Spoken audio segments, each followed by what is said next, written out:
1519年，西班牙塞维利亚港，5艘饱经风霜的卡拉克帆船，在落日的余晖中，像5片孤叶，缓缓驶向未知的大西洋。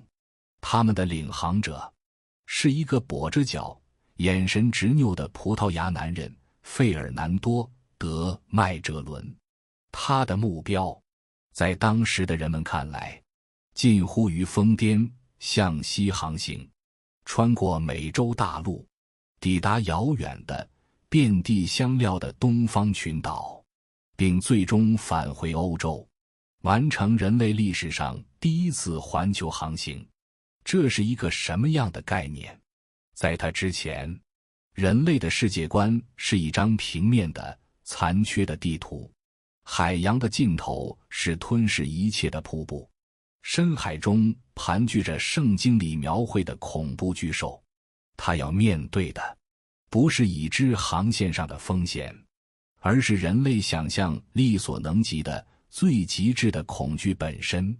船队出发后不久，恐惧就开始像瘟疫一样在水手间蔓延，食物腐烂，淡水发臭，坏血病让一个个强壮的男人牙龈溃烂，浑身无力地死去。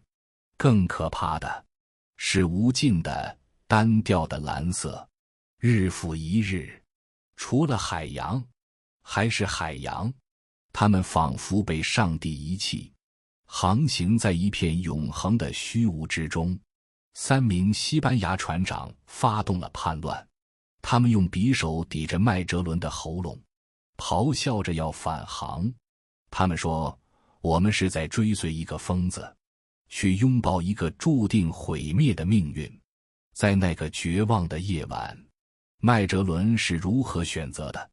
他没有用更激昂的演说去描绘未来的财富，也没有用更严酷的刑罚去震慑叛乱者，他只是平静地看着他们，眼神里没有愤怒，只有一种近乎冷酷的笃定。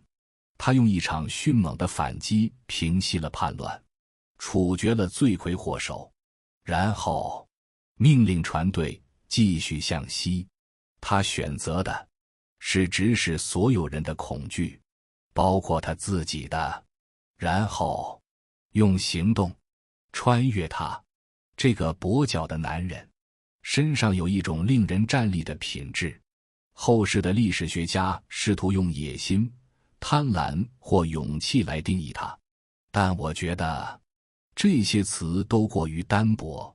麦哲伦拥有的是一种更底层的、更强大的心法，我称之为凝视深渊的魄力。他不是感觉不到恐惧，恰恰相反，他比任何人都更清楚前路的凶险，但他明白，折磨我们的往往是想象，而不是真实。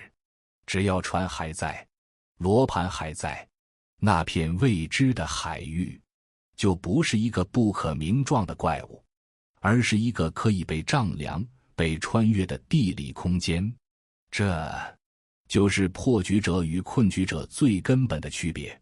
困局者被恐惧驱动，他们在想象的风暴中自我消耗，最终在原地画地为牢。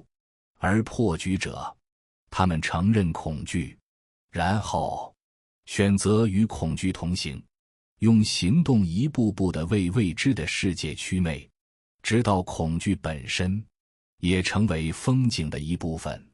现在让我们把目光从16世纪的惊涛骇浪拉回到我们每个人兵荒马乱的内心世界。你是否发现，我们这一代人活得越来越拧巴？我们一边消化着童年苦难教育留下的压抑和匮乏感，一边又要面对一个消费主义爆棚、信息过载的新世界。我们被告知要努力奋斗，却又在内卷和躺平之间反复横跳。我们渴望亲密关系，却又因为害怕不被爱、害怕被孤 ASG 而不敢轻易交出信任。我们想抓住时代的机遇，却又因为害怕被骗、害怕当韭菜，而在每一个风口面前犹豫不决。这种深刻的矛盾性催生了一个普遍的时代病：执行力雪崩。我们不是懒，更不是笨，恰恰相反，我们每个人都成了思考的巨人，行动的矮子。我们的头脑里塞满了各种道理、方法论和风险评估，在社交场合侃侃而谈，指点江山。可一旦回到现实，面对一份需要提交的报告，一个需要拨打的电话，一段需要开启的对话，我们就瞬间歇菜了。我们拖延、逃避，任由焦虑在心中野蛮生长，最后用一句“我太懒了”来给自己一个苍白的借口。但真相是，你不是懒，你是被恐惧驱动了太久，以至于你的精神能量在行动开始之前就早已被内耗殆尽。你从未真正体验过那种因为热爱、因为好奇、因为纯粹的渴望而主动投身于一件事的心流之感。那么，如何从这种恐惧驱动的模式中解脱出来，找回像麦哲伦一样穿越风暴的魄力？答案不在于学习更多的技巧，而在于重塑你看待世界和自己的底层心法。你需要学会3件事：发现世界的 bug， 拆解庞然大物，以及敢于直视深渊。第1章，发现世界的 bug。 我其实没那么重要。我们大多数的恐惧都源于一个根深蒂固的幻觉：我很重要。我们害怕当众出丑，因为我们觉得所有人的目光都聚焦在自己身上。我们害怕被领导批评，因为我们觉得这关乎自己的职业前途。我们害怕搞砸一件事，因为我们觉得这会定义我们的价值。这种聚光灯效应让我们活得像一个内心戏过多的演员，时刻都在担心自己的表现，生怕哪句台词说错，哪个动作不到位。而破除这种恐惧的第一步，就是去亲身验证一个世界的 bug。 在这个巨大的自顾自运转的系统里，你真的没那么重要。我想分享一段我自己的亲身经历。大学军训时，我因为严重水土不服，发烧到39度，但我不敢请假，因为在我的高中时代，班主任的目光像鹰一样锐利，别说缺席一整天，就是上课打个盹，都可能招来一顿严厉的批评。那种缺席事关重大的恐惧早已刻进了我的骨子里。我强撑着参加训练，直到教官发现我脸色通红，动作迟缓，才强制我回宿舍休息。我迷迷糊糊地躺在床上，没有向导员报告，也没有告诉班长。睡醒时，窗外依旧是嘹亮的军号声，时间已经过去了5个小时。那一刻，我被巨大的恐惧攫住了。我想象着导员找不到我的交集，想象着同学们议论我装病，想象着晚上等待我的将是一场怎样的审判。我全身酸痛，却因为害怕而不敢动弹，就那么在恐惧的煎熬中一直躺到傍晚。然而当室友们回来，一切都和我想象的不一样。没有人指责我，没有人盘问我，他们只是关切地问了一句：好点了吗？然后便各自忙着洗漱聊天，仿佛我下午的消失只是一件不值一提的小事。这件事对我造成了极大的震撼。我用整个青春期建立起来的关于我在场很重要的信念，就在那个平淡的傍晚彻底崩塌了。我发现，原来世界并不会因为我的缺席而停止运转。我那些内心戏满满的恐惧，在别人眼里，甚至连一句谈资都算不上。这就是我们必须勘破的第一个真相。大多数时候，我们都高估了自己在别人世界里的权重。别人如何期待你，如何评价你，对你人生的影响微乎其微。大家都在各自的程序里扮演着自己的角色，疲于奔命。当你真正意识到我是谁根本不重要时，那种对于社交、对于评判、对于搞砸了怎么办的恐惧，就会像一个被戳破的气球，瞬间卸掉大部分的压力。你开始敢于拒绝，敢于犯错，敢于只做那些对自己真正重要的事。执行力的枷锁就此解开了第一环。第二章，拆解庞然大物，从造火箭到把大象装进冰箱。如果说勘破自我重要性的幻觉是解除了我们精神上的枷锁，那么学会拆解就是为我们装上了行动的引擎。人类的头脑天生就害怕复杂和庞大的事物。当我们面对一个造火箭级别的任务时，大脑的第一反应就是恐惧和逃避，因为它看起来是那么的遥不可及，充满了无数个失败的可能。马斯克在决定创办 SpaceX 时，如果他每天想的是我要对抗地球引力，我要完成一个连国家都难以企及的伟业，他可能第一天就把自己吓死了。但他的思维方式并非如此，他做的是把造火箭这个庞然大物拆解成一个个具体的、可以被执行的模块。全球顶尖的空气动力学专家有谁？他们的联系方式是什么？制造火箭需要哪些核心材料？这些材料的供应商在哪里？私人公司造火箭需要符合哪些国家政策和法规？组装一枚火箭需要一个什么样的团队？这个团队需要哪些岗位？当他把这些问题一一列出来，并开始着手解决第一个问题时，造火箭就不再是一个令人望而生畏的梦想，而变成了一系列可以被管理的具体的项目。这就像那个经典的问题，把大象装进冰箱需要几个步骤？答案是3个：打开冰箱门，把大象塞进去，关上冰箱门。这个看似戏谑的回答，背后却隐藏着破除恐惧、提升执行力的核心秘诀。任何复杂的事情都可以被拆解成一系列简单的、可执行的动作。很多人问我，如何开始写公众号？如何写出一本自己的书？这个问题听起来很宏大，但拆解开来就变得异常简单。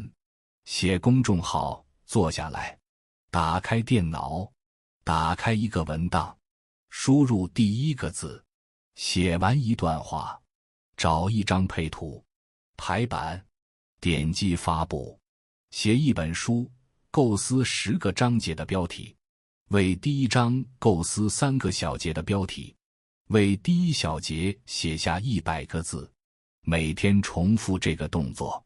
你看，恐惧消失了，因为你的焦点不再是那座遥远而模糊的山顶，而是脚下这条清晰可见的小路。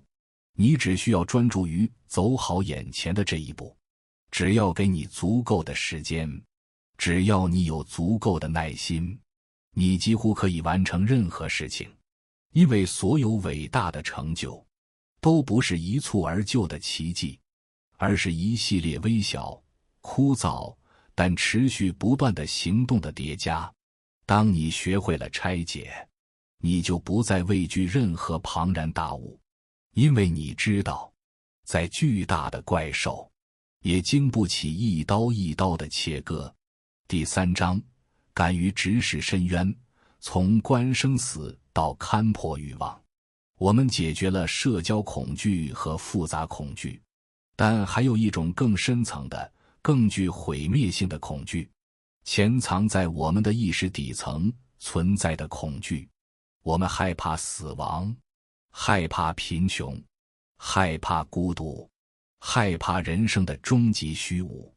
这种恐惧像一个黑洞，不断吸食着我们的生命力，让我们不敢去爱，不敢去创造，不敢去体验真正的人生。